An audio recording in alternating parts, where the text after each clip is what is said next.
પરમાર્થી સત્સંગ દેતા પોતાની સિદ્ધિ ખર્ચી જગહિતે ગાડી કાયા જોતાના ઠંડી ગરમી. પણ આ એક સમજવા માટે કે અંદર સામેથી કશું ઉભું નથી કર્યું, પણ જ્યાં જ્યાં સંજોગ આવ્યા કોઈ જગ્યાએ ના નથી પડી. જયારે સંજોગ આવે ને ત્યારે અમે પોતાના દેહનું વિચાર્યું નથી કે આ ગરમી છે, કે આ ઠંડી છે, કે આ વરસાદ છે, કે આ તકલીફ પડશે. અને સંજોગ નથી ત્યારે તો કશું હરાવ્યું નથી.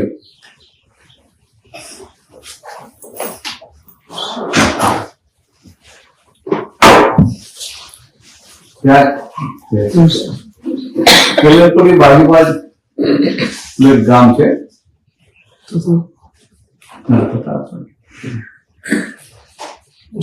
મોસમ. તો ત્યાં બે ત્રણ મહાત્મા બધા આવે. તો એક મહાત્મા એ કીધું, એ જમાનો જૂની વાત છે, 80 પહેલાની. એ જમાનામાં ગામડામાં કોઈ જગ્યાએ પંખા હોય નહીં, અને મોટા મોટા ઘરો પેલા પતરા વાળા હોય ને નીચે લીપણ હોય. તો પેલા મહાત્માને થયું કે હું આ ગામમાં આ યજ્ઞ કરાવે છે માતાજીનું, તો દાદા ભોજ અહીં આવે ને તો આ બધા ગામના લોકોને દર્શન થાય ને તો કલ્યાણ થઈ જાય. સમજે કે બધા મહાત્મા એવું હતું કે આ દાદાને કોઈ દર્શન પામે. એટલે એ દર્શન કરવા દાદા વાત થઈ કે દાદા મારા ગામમાં યજ્ઞ છે, તમે આવશો દાદા? કે બધાને દર્શન થાય ને. પણ જો આ સંજોગ આવે ને તો દાદા ના નથી પાડતા.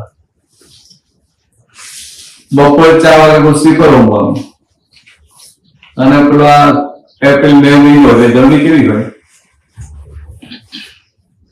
પછી પેલો મહાત્મા કહે છે કે દાદા તમે આપે તો મારે ત્યાં પ્રસાદ જમી લેજો. બરોબર ગયા. પતરા, ગરમી, પંખો નતો. એ ભાઈને જરા પંખો ટેબલ ફેન કશું નતું. એ જમાનામાં પૈસા હતા નહીં ને,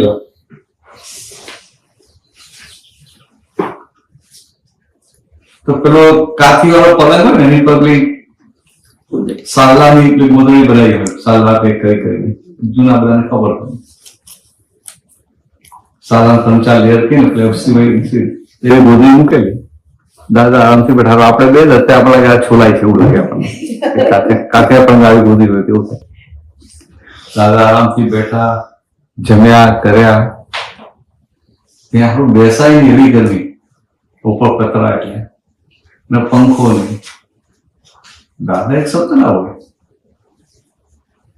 પેલા ભાઈ કે દાદા ચા છે, થોડો આરામ કરીને પછી ત્યાં જઈશું. સારું. એ ત્યાં દાદા આરામ કર્યો. પેલા એક હાથ પંખા હતા, તો પેલા ભાઈ તે પંખાય નહીં, તો પેપર લઈને આમ પંખો નાખીએ. સમજ્યા તમને? જે દાદાએ જે પોતાના માટે જે પરવા નથી કરી ને, એમને દાદાએ ખાલી સામાન કલ્યાણ થાય એ જ જોયું છે. પોતાના મન વચન કાયા જગત કલ્યાણના યજ્ઞમાં હોમી લીધેલા. 4 વાગે ત્યાં જવાનું, અને આપણો મંડપ આપણે ચંદર બાંધ્યું હોય, ઉભા રહેવાનું. એક બાજુ પેલી યજ્ઞનો ધુવાળો ને ગરમી, અને પેલી ગરમી કેવી હાલત હોય. દાદા સેજ જે એટલું નોર્માલિટી ઉભા હોય ને, જ્યાં કે આમ ઠંડકમાં ઉભા હોય રીતે બધું યજ્ઞ થઈ ગયો, સ્વીકર અમાઈ ગયું, થઈ ગયું. પછી પ્રસાદી લઈને સાંજે નીકળ્યા.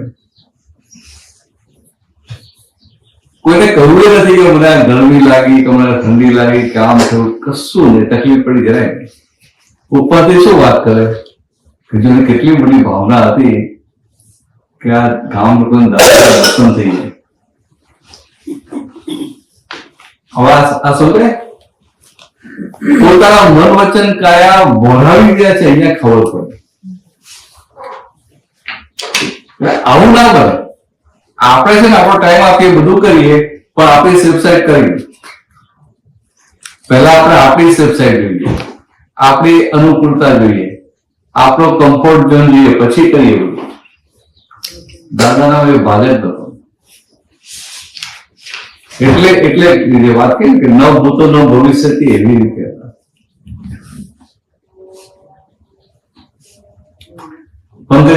આ સમજાયું? દાદા અમેરિકા આવે, અમેરિકામાં તમને આટલું કઈ ખ્યાલ ના આવે, પણ હવે અમેરિકા આવે, હવે આટલી કમ્ફર્ટ હોય તો આરામથી એડજસ્ટ થઈ જાય.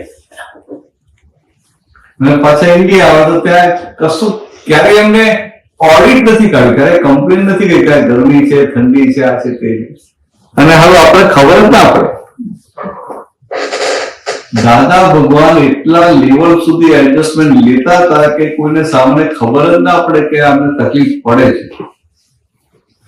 એડજસ્ટમેન્ટ લે છે ખબર ના પડે. હા, એટલે એડજસ્ટમેન્ટ લે છે કે મારી સાથે એડજસ્ટ થાય છે, કે એડજસ્ટ થાય છે, એવું એને ખબર જ ના પડે. આમ જે ઉત્કૃષ્ટ લેવલ હતું ને, આપણી કલ્પનામાં ના આવે. દાદાની વાતું સુણી જે જીવ હરખાશે, ગુણ સુણ્યા સહુ સમય ધર્મ જાને જાશે.